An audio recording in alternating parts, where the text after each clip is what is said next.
Boa tarde, turminha do oitavo ano. Como é que vocês estão? Eu espero que todos estejam muitíssimo bem. Eu estava olhando aqui a última aula da gente, né? Essa aqui é a nossa quinta aula de português. Vamos aqui para mais uma aulinha que vai para o YouTube. Estava olhando aqui, caramba, deu quase aparentar que a gente mudou de professor de novo, né? Benza de Deus. É incrível como o homem sucumbe à faculdade, mas enfim, é coisas que vocês vão passar na vida futuramente. Tenham fé. Bom, mas só mudando de contexto, só para vocês lembrarem, a gente finalizou a aulinha da gente com aquele texto de Mia Couto, aquele autor que nasceu em Moçambique, né? Então, a gente terminou a leitura. Uma leitura, digamos assim, até um pouco complicada pelo uso de certos nuances da língua, certo? De certos costumes linguísticos que eles têm, que a gente não tem. Isso tornou a leitura um pouco mais complicado, digamos assim. Isso é mais dificultado, mas por questão de não por questão de você não entender o idioma, mas sim por questões de práticas linguísticas, certo? Que variam de autor para autor, né? Cada país tem do mesmo jeito que a cultura influencia cada país tem sua cultura. Lembrando que muitos especialistas em cultura consideram a língua o a forma como o povo se comunica, né? No caso, a língua em geral, seja, seja linguagem verbal ou não verbal, tá? Como o elemento mais importante da cultura. Então, assim, de país para país, como a cultura varia, a língua também varia. Mesmo sendo o mesmo idioma, a linguagem pode variar um pouco, certo? Dito isso, o que, é que a gente vai fazer hoje? Eu espero terminar com vocês. A gente vai dar continuação à interpretação, ao estudo de gêneros textuais, né? A gente vai terminar a interpretação textual. Lembrando que a gente estava trabalhando o processo de formação de palavras. A gente ainda vai voltar, lembrando sempre daquelas, daquelas regrinhas, né, de formação de palavras e tudo mais. A gente sempre vai estar voltando àquele assunto. Então é sempre bom vocês terem em mente, por enquanto, pelo menos.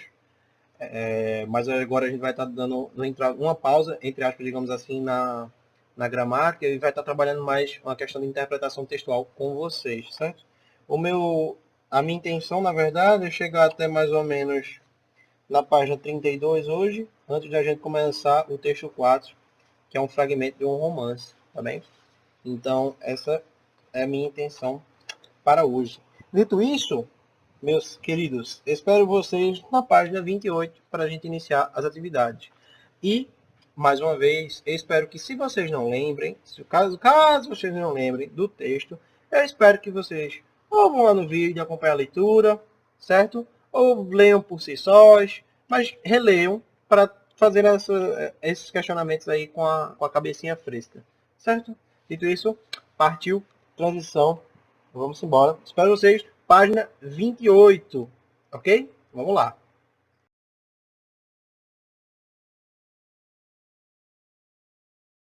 Bom, pessoal, vocês já estão aí com o livrinho na tela de vocês, na seção por dentro do texto. E aí temos aí a nosso primeiro questionamento. Descreva os personagens do conto e o assunto principal sobre o qual conversa, né?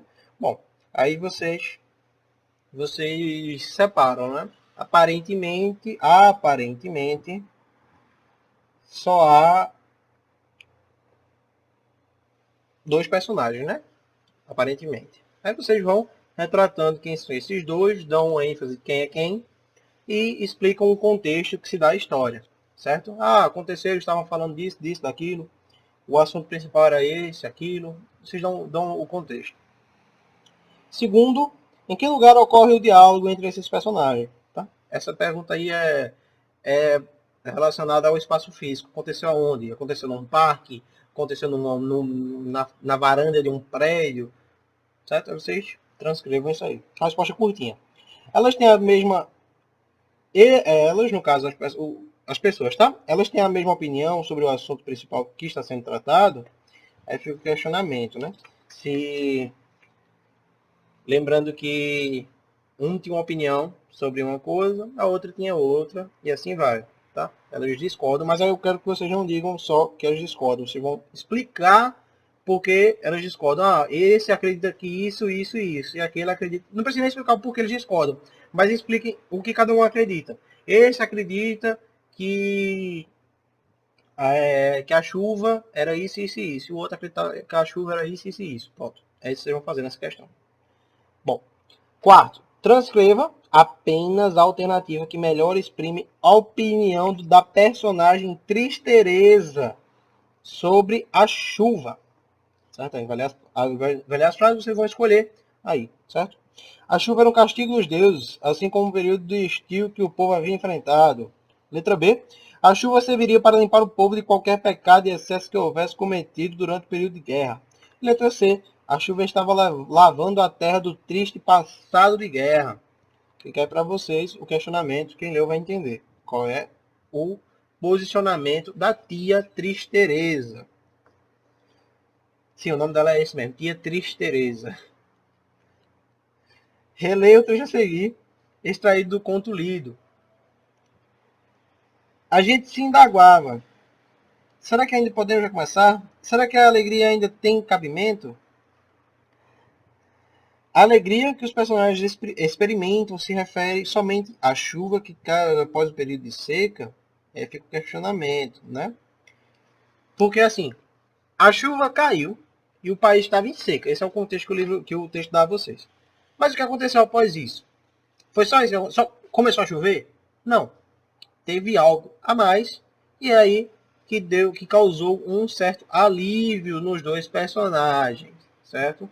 Causou uma certa alegria. E letra B, transcreva um trecho do terceiro parágrafo que comprove a sua resposta ao item anterior. Tá aí o livro já deu a dica onde é que está a resposta, né? E mais ou menos os vieses que vocês devem seguir. Então até aí tudo bem tranquilo. Certo? Sexto, releia este outro texto. A paz tem outros governos que não passam pela vontade dos políticos. Que relação esse trecho estabelece com a chegada da chuva em Moçambique? Bom, esse trecho talvez seja um pouquinho,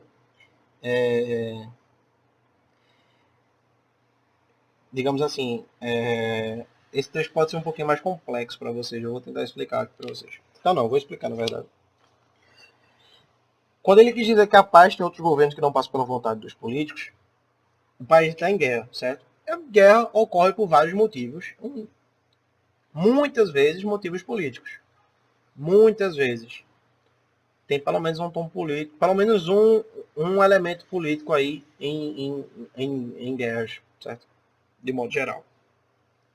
Já tem discussões, na verdade, certo? Geralmente tem algum cunho político. O que acontece? A paz que aconteceu durante a chuva, aliás, a paz veio por conta da chuva, não veio por conta dos políticos estarem finalmente contentes com o derramamento de sangue, finalizaram um acordo e se deram por bem e aí fecharam um tratado de paz. Tá? É mais ou menos isso que ele quer dizer. Mas aí vocês vão e transcrevem direitinho a resposta com as palavrinhas de vocês nesse sexto, certo? Sétimo, um aspecto marcante da prosa de Mia Couto é a personificação de elementos que possuem características de seres vivos. Releia o trecho a seguir. Tristereza ainda me olha, em dúvida. Depois, resignada, pendura o casaco. A roupa parece suspirar. Minha teimosia ficou suspensa num cabide. Espreito a rua, riscos molhados de tristeza vão descendo pelos vidros. Copie desse trecho 3 elementos que foram personificados e indique que ações praticam. Bom, e aí vocês vão retirar desse texto três elementos inanimados, tá? Lembrando que elementos não precisam ser necessariamente objetos, digamos assim, algo realmente palpável ou algo do tipo. Tá? Pode ser uma coisa abstrata, como um sentimento, uma característica, certo?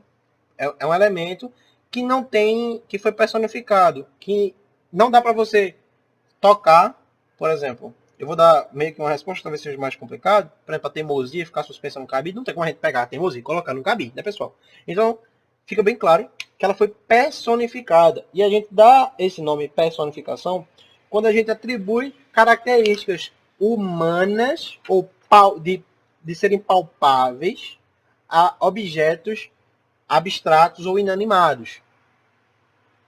Certo? Acontece muito isso em uma figura de linguagem específica. Se não me engano, na própria metonímia. Quando você fala... Não. Qual era mesmo, gente? Agora eu me esqueci. Só um minuto. Lembrei. Prosopopeia, o nome. É uma figura de linguagem que você coloca... Você acrescenta...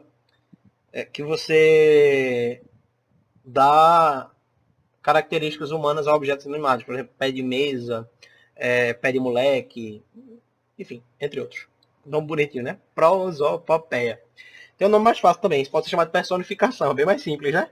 Mas prosopopeia é mais chique. Tem um show, né? De Whindersson... de Whindersson Nunes, né? O nome do show é Proparoxítona. Assim, essas palavras grandes que você gosta de utilizar porque são chiques, são bonitas. Você, às vezes não sabe nem o que significa, mas são legais de se usar. Acho que fica aí a curiosidade para vocês. Eu queria já ter comentado com vocês sobre figuras de linguagem. E aí fica aí mais uma ferramenta, tá? Lembrando que a figura de linguagem são ferramentas utilizadas para alterar o contexto e não utilizar só o sentido figurado na linguagem verbal, certo, pessoal? Bom, dando sequência, oitavo, veja a capa e lê o prefácio da obra Histórias Abençonhadas, de Mia Couto, de onde foi extraído o conto Chuva a Abençonhada.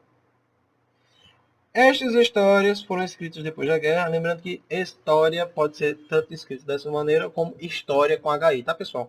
As duas formas são gramaticalmente aceitas e corretas, certo? História pode ser escrito com ESTORA e como pode ser escrito como HISTORA, certo? Por incontáveis anos, as armas tinham vertido luto no chão de Moçambique. Estes textos me surgiram entre as margens da mágoa e da esperança. Depois da guerra, pensava eu, estavam apenas cinzas, destroços sem íntimo. Tudo pesando, definitivo e sem reparo. Hoje, sei que não é verdade. Onde restou o homem, sobreviveu semente. Sonho a engravidar o tempo. Esse sonho se ocultou no mais inacessível de nós. Lá onde a violência não podia golpear. Lá onde a barbárie não tinha acesso. Em todo este tempo, a terra guardou inteiras as suas vozes. Quando se lhe impôs o silêncio, elas mudaram de mundo. No escuro permaneceram lunares. Estas histórias falam desse território onde nós vamos já fazendo e vamos molhando de esperança o rosto da chuva, água abençonhada, desse território onde todo homem é igual, assim, fingindo que está, sonhando que vai, inventando que volta. Couto Mia, Histórias Abençoadas, São Paulo, Companhia das Letras de 2012, prefácio. Legal, né? Bem interessante. Eu, particularmente, eu tenho certo apreço por essas histórias sobre eventos de guerra, porque eu acho muito interessante como eles retratam os conflitos em si. Não me leve a mal, tá, pessoal? Eu não gosto de ouvir que houve guerras. Mas, quando há guerras, eu gosto de ouvir relatos das pessoas que puderam viver o conflito para poder melhor identificar o conflito. Tá? Eu creio que eu herdei isso de um avô meu que foi ex-combatente da Segunda Guerra Mundial. Mas é muito interessante você ver como é muito diferente, na verdade. Você poder observar em livros, em etc., como foi contado, e realmente poder saber de alguém que esteve lá, presenciou, sabe? Tipo, por mais que aquela pessoa não saiba do contexto geral do conflito, para a época, né? Porque essas guerras, obviamente, a gente tem guerras ativas no momento, tá? Mas, por exemplo, antigamente você não tinha acesso a essa informação. E geralmente o que se faz em guerras é ter controle à informação e tudo mais. Então a população que está em guerra geralmente não tem ideia do que se passa no contexto geral. Por isso que geralmente em guerra se conta um lado e o outro lado da história e assim por diante. Você nunca tem acesso total à história. O que se faz depois é um balanço e geralmente o vitorioso é quem conta a sua versão, tá, pessoal? Não creem muito. Geralmente o vitorioso, quem sai vitorioso é quem conta a história, tá? Geralmente é assim. Salvo raras exceções, tá? Salvo raras exceções. Raríssimas exceções. Bom, de qualquer forma, acho que a gente acabou fugindo um pouco do contexto, né? Eu, particularmente, acabei fugindo do contexto. Vamos lá, né? Responda. Letra A. O autor do texto nos revela sensações que vivenciou no período em que escreveu as histórias que compõem sua obra. Que sensações são essas? Aí vocês vão transpassar esses sentimentos que o autor quis passar, certo? Ele, notoriamente, ele estava meio abalado, certo? Então vocês vão transpassar alguns desses sentimentos que ele quis passar para vocês no texto. Que fato foi determinante para que ele se sentisse assim nesse período? Está bem claro também o motivo do porquê o cara tá abalado, né? Acho que tá bem óbvio aí. Letra B. Como ele se vê nos dias de hoje em relação aos sentimentos que tinha quando escreveu Histórias Abençonhadas. Bom, aí você pode retirar do prefácio, né? Como ele se sente após esse conflito e tudo mais. Quando ele diz hoje, certo? Ele já está dizendo que tipo, atualmente, seja, o conflito acabou e tudo mais, ele já está calejado, digamos assim, né? Como é que ele se sente? Mas a resposta de cunho pessoal, sejam criativos, né? Espero uma resposta, no mínimo, um pouco grandinha, assim, um pouco robusta da parte de vocês, tá? Professor, só faz a gente copiar muito. Não, não é que eu faça vocês copiarem muito, mas se vocês quiserem dar, vocês forem dar uma resposta criativa, não tem como vocês dar uma resposta criativa com 3, 4 palavras, certo, pessoal? Então, como geralmente fazem. Então, não é questão de gostar muito, não dá para avaliar uma resposta criativa com uma pergunta dessa, né? Tipo, as respostas pessoais são para isso, tá? A gente, por serem pessoais, não tem uma maneira correta de você corrigir. Porém, a resposta em si não é tão interessante, mas sim o quanto você se deu o trabalho de responder a pergunta, o quanto você se esforçou para respondê-la, certo? Obviamente, se você foge totalmente do contexto, sei lá, quebra 300 direitos e deveres civis aí na resposta, aí a resposta vai estar errada, obviamente, né? Enfim, faz citações indevidas e tudo mais, aí a resposta vai estar errada. Bom, mas aí é outro assunto. Enfim, só sejam criativos, tá? A gente não vai ter problema com isso, não. Letra C. Qual pode ter sido a intenção do autor ao produzir o prefácio? Já já a gente vai explicar. Vocês vão ver, na verdade, que é um prefácio, tá, pessoal? Mas aí você já... O prefácio foi... Por agora, para fazer esse questionamento, basta saber que o prefácio é esse pequeno trechinho que a gente leu aqui em cima, certo? E qual foi a intenção do autor de ter escrito esse pequeno trechinho aqui, tá? Esse tipo de texto inicial motiva o leitor a ler a obra, justifique. Né? Mais uma vez, uma resposta pessoal, então sejam criativos, tá? Sejam bem criativos. O prefácio é a apresentação de um livro. Ele pode conter explicações relacionadas ao conteúdo da obra, dados sobre o autor do livro, explicações sobre a escolha do gênero textual e outras opções para desenvolver o trabalho. A apresentação dos motivos que levaram o autor a escrever o livro. Bom, pode escrever tudo isso aí, né? No prefácio, em geral, o autor procura uma aproximação com o leitor, demonstrando suas expectativas de aceitação da obra. A linguagem empregada nesse gênero textual pode ser formal ou informal. Há prefácios que não são escritos pelo autor. Eles geralmente apontam as qualidades da obra como forma de persuadir o leitor a lê-la. Basicamente, é como se fosse a vitrine, tá? A capa... Veja, aí é engraçado, né? Tem uma máxima, um ditado muito famoso. Nunca julga um livro pela capa. Você pode adquirir assim, não se julga ninguém pela aparência, esse tipo de coisa. Coincidentemente, não foi aqui não, foi no nono ano então. Não, tinha um textozinho que a gente abordava sobre um cara, sobre um mendigo, né? Ele estava todo esfarrapado e tal, mas aparentemente bem consciente de si, do seu eu, na verdade. Eu ia citar esse exemplo, mas foi no nono ano, né? Que a gente abordou esse texto. Um texto bem interessante, inclusive. Bom, de qualquer forma, tem essa máxima aí de que a gente nunca deve julgar um livro pela capa. O prefácio, no entretanto, é mais ou menos o contrário. Não é questão de você julgar, mas o prefácio, geralmente ele é montado para lhe induzir a ler o livro. É como se fosse a vitrine do livro, embora que geralmente a vitrine seja a capa. Mas a ideia é que quando o leitor pega aquilo ali, o cara, puxa, peguei, vamos supor, tá? Deixa eu até marcar a página, estamos na página 30. E um cara pegou um livro, digamos que fosse desse tamanho o livro aqui. Pá! Aí o cara, poxa, um livro desse tamanho, bicho, o que é me encorajar um negócio desse tamanho? Aí, sei lá, o cara abre a página assim, aí o cara lendo o prefácio. Olha, esse livro aqui conta as histórias, não sei o que, o passado, garanta vocês que os livros da saga de Senhores... Ave Maria, meu boneco caiu e derrubou a lâmpada, calma aí, pessoal. Bom, voltamos. Bom, eu garanto a vocês que a saga de Senhor dos Anéis, Harry Potter e afins transpassam isso aqui, ó, fácil, fácil.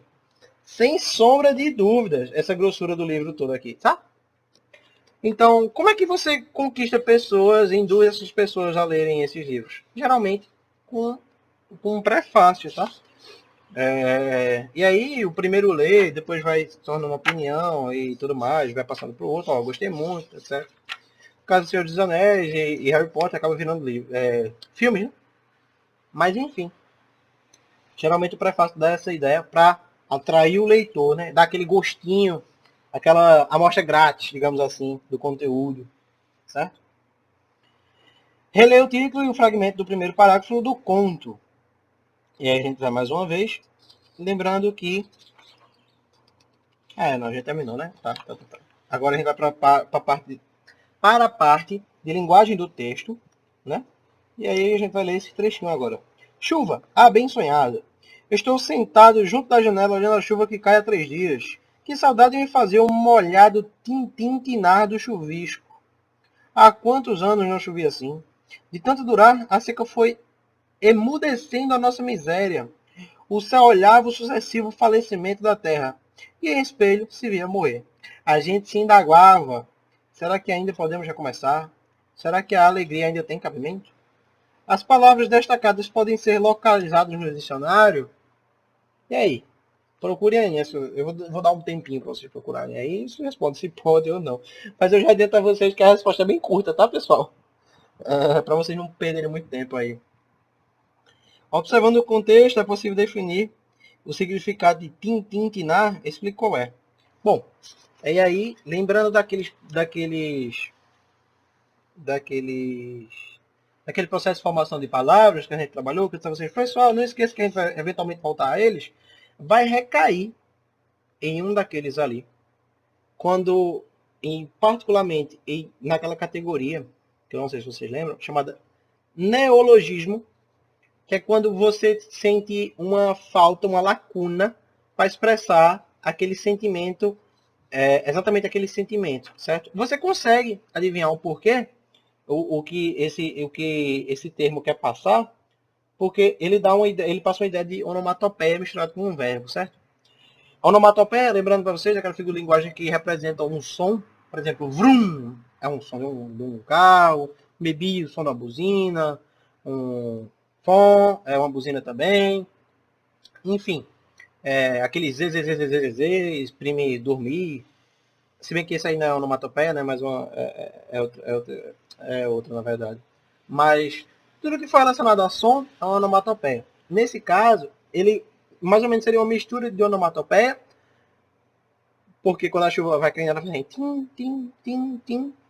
Por isso ele diz tim, tim, tinar, mas aí recairia num processo de formação de palavras chamado neologismo, que é quando você sente uma lacuna para expressar aquele exato sentimento.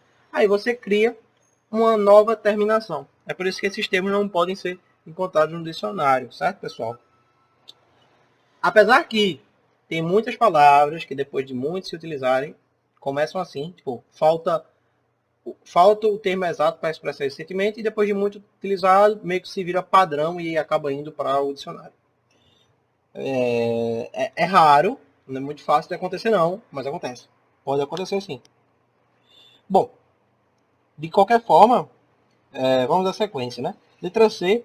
E quanto à palavra indaguava, também é possível defini-la? Explique. Aí é mais questão de resposta pessoal. Mas lembrando que eu já meio que já expliquei a vocês o processo de alteração dessa palavra no vídeo anterior e eu espero que vocês se lembrem.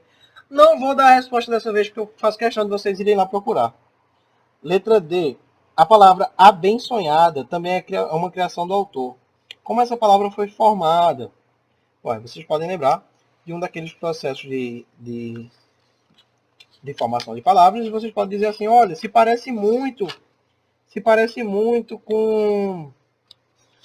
Se parece muito com aquele processo tal, juntando a palavra X com a palavra Y, esse tipo de coisa, certo? Mas enfim, e nesse caso eu usei a palavra X, não é, tá, só para explicar, X eu sei que é uma letra, tá pessoal? A palavra X é porque X e Y são incógnitas na matemática. Então, palavra X, palavra Y, a mesma coisa, palavra tal, palavra qual, enfim. Vocês vão lá e escrevem, certo? E vocês explicam também o contexto do porquê. Ah, não, como ela foi formada, né? Aí agora eu explico o significado da abençonhada no contexto que foi empregada. Vocês vão pegar esse abençonhada e vão separar, certo? E explicar nesse contexto por que ele utilizou essa palavrinha aí, por que ele criou essa palavra. Segundo, no texto de Miyakoto, há outras palavras formadas pela junção de termos existentes, como cantarosa, tristereza e murmurindo. Explique como se deu a formação nesses exemplos. Aí a gente vai, ó.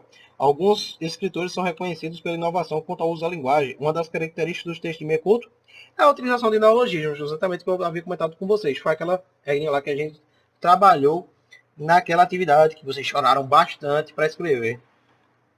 Ou seja, de palavras e expressões criadas ou recriadas pelo próprio autor.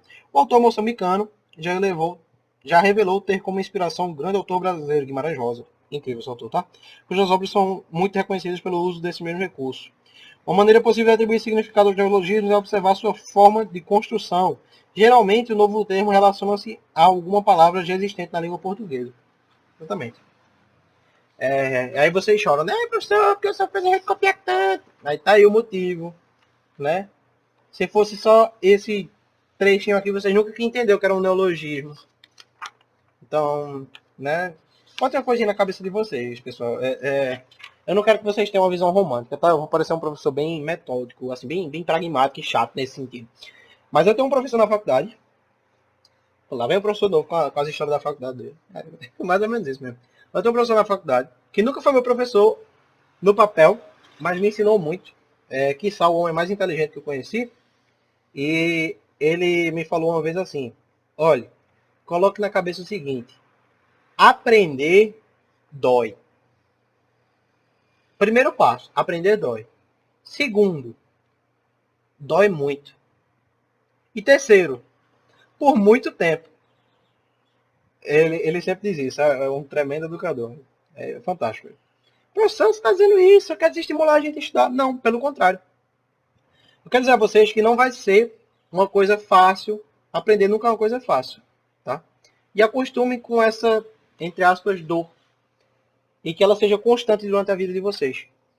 Porque quando vocês pararem de aprender é quando vocês realmente pararam no tempo. E quando vocês pararem no tempo é quando vocês podem realmente ser considerados mortos. Considerem vocês que vocês não morrem exatamente quando você para de respirar, né? Você morre quando você para no tempo. Basicamente isso eu quero transpassar para vocês. Então, estudem, deem o seu máximo. Porque eu nunca vi... Quando a aposta... Na verdade, a lógica é o seguinte. Aposta alta, recebimento alto. Certo? É basicamente isso. Quando você tem muito esforço, é porque a recompensa é grande.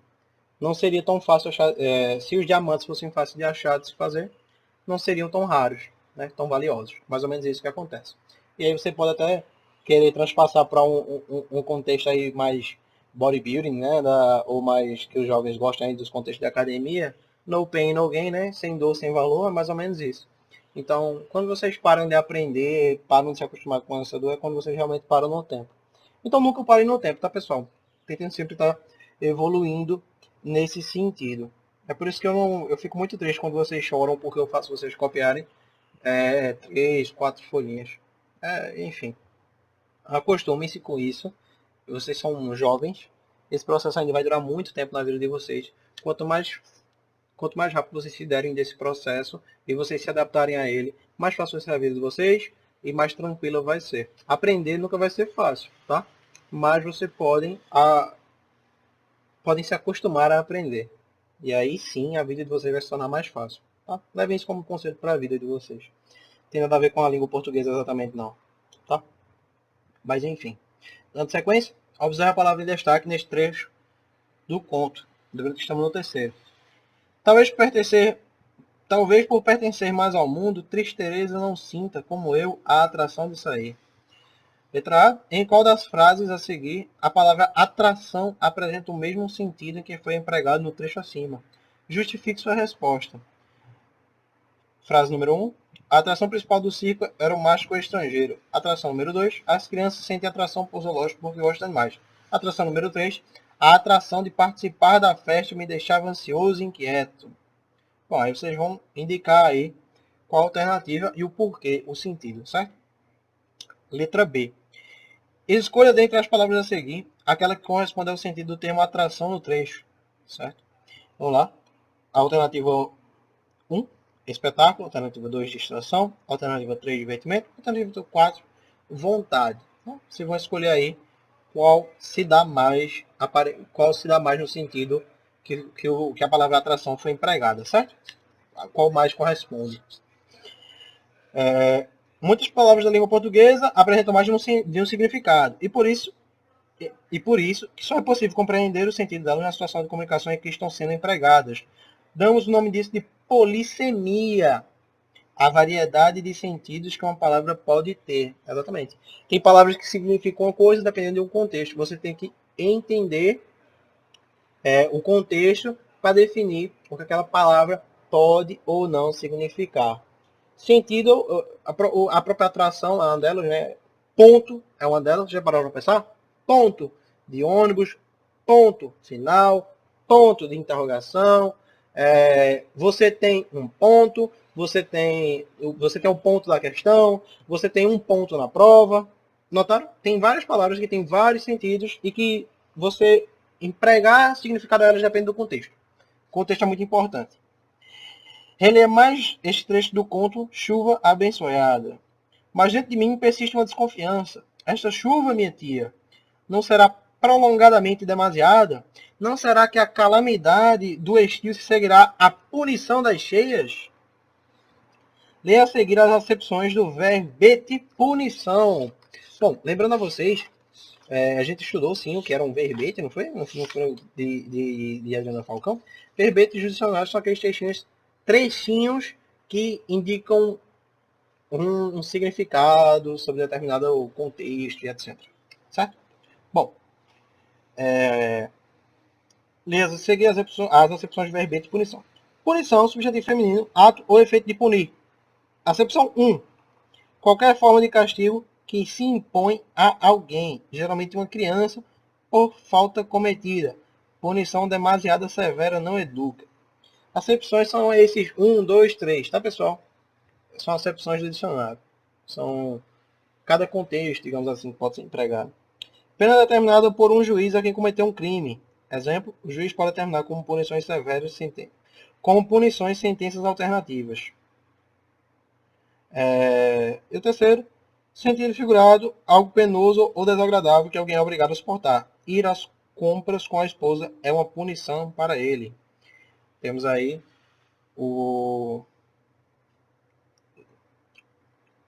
né, no grande dicionário o Ruais, né, pessoal? Então, enfim, vamos dar sequência. Né? Dando sequência. Entre as várias acepções atribuídas à palavra punição, qual delas corresponde ao sentido dessa palavra no texto saído do meu conto? Aí você vai pegar essa acepçãozinha daí, certo? Do dicionário. Não sei se eu já comentei com vocês, eu acho que comentei na outra palavra, mas esse dicionário, para quem tiver dúvida como se pronuncia, esse nome é o sobrenome do autor, tá? O do autor famoso. De qualquer forma, se alguém tiver dúvida, Antônio Uais, tá? O nome do autor. E aí, então, se espera que o dicionário também se leia Uais. Uais. Parece um mineiro, né? Uais, mas Uais mesmo. Não tem esse H é mudo, tá? E o O não se pronuncia. É Uais. Bom, fica aí como fun fact para vocês. No conto, a palavra punição foi empregada em sentido figurado. Na sua opinião, em qual das acepções acima essa palavra é habitualmente usada nesse emprego, seu sentido é literal ou figurado. E aí fica uma resposta pessoal para vocês, mas não está muito difícil de compreender, certo? Vamos agora para a nossa última sessãozinha de atividades e a gente finaliza a aula, certo? Bom, vamos aí para o trocando ideias. No texto lido, embora não concorde com algumas ideias de Três Tereza, que postura o narrador personagem assume em relação ao que ela diz. Vocês vão transcrever como ele se comporta, certo? Podemos dizer, segundo, tá? Podemos dizer que Três Tereza e o narrador personagem representam aspectos opostos da sociedade, o antigo e o novo. Ah, não, calma, desculpa, não é uma pergunta, né? Podemos dizer que Três Tereza e o narrador personagem representam aspectos opostos da sociedade, o antigo e o novo. Tendo em vista essa afirmação, responda. Em sua opinião, o que o diálogo entre eles pode representar? É a resposta de cunho pessoal e eu vou estar bem curioso na resposta criativa de vocês. Terceiro, como é a sua convivência com pessoas de outras gerações e ou com crenças diferentes das suas? Cite exemplos de situações em que existem divergentes e explique como elas são administradas. Mais uma vez, uma respostazinha de cunho pessoal. Bom, vamos aí finalizando esta sessão de Trocando as Ideias. Deixem aberto para iniciar na próxima aula o prática de leitura. E agora a gente vai para a última transição para podermos finalizar a nossa aulinha de hoje. Certo, pessoal? Vamos lá.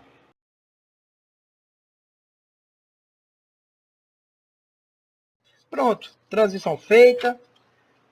Eu queria só relembrar vocês que nessa aula a gente deu ênfase no estudo de interpretação textual. A gente trabalhou bastante em cima de ideias, processo, mais uma vez a gente relembrou o processo de formação de palavras. A gente trabalhou o texto, né, o texto de meio curto. A gente aprendeu o que era uma polissemia, certo? Que é o termo utilizado para palavras que tem mais de um significado, que depende do contexto e tudo mais. A gente aprendeu que era um prefácio do livro e afim, certo? No mais, isso foi tudo que a gente trabalhou hoje. O que é que eu espero para a próxima aula? Como a gente já trabalhou, como eu disse a vocês, a gente trabalhou gramática pesadamente. Toda vez que eu fizer vocês escreverem uma atividadezinha de gramática, eu vou procurar conter uns 3, 4 assuntos de gramática para a gente poder passar um bom tempo sem escrever, sem fazer as atividadezinhas de gramática feitas por mim, exatamente, sabe? Então, geralmente vocês escrevem muito, mas é também para a gente passar um bom tempo sem fazer essas atividadezinhas. Bom, de qualquer forma, eu creio que a gente só vai mesmo fazer alguma atividade de gramática daqui a umas 3, 4... Não, daqui a umas 2 aulas. Tem o próximo vídeo, outro vídeo, e aí eu acho que uma aulinha, uma atividade de gramática para vocês. Mas enquanto o choro, já dando aí, obviamente, a oportunidade de vocês chorarem por antecedência, como sempre fazem, né? É incrível. Bom, de qualquer forma, o que é que eu espero na próxima aula? É dar uma continuação ao texto, certo? A gente vai continuar. A gente vai introduzir agora esse fragmento de texto, que vai ser o texto, o gênero textual romance, certo? E aí, a gente vai continuar trabalhando interpretação textual e tudo mais.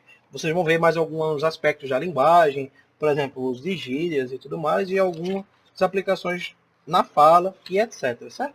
Bom, dito isso, essa foi a nossa aulinha de hoje. Aliás, deixa eu mostrar o 8. Pronto. Dito isso, essa foi a nossa aulinha de hoje de português. Eu espero que todos tenham gostado. Espero também as atividades de vocês no meu privado ou no grupinho secundário, caso vocês assim desejarem. Estarei lá no grupo secundário para tirar as dúvidas eventuais de vocês.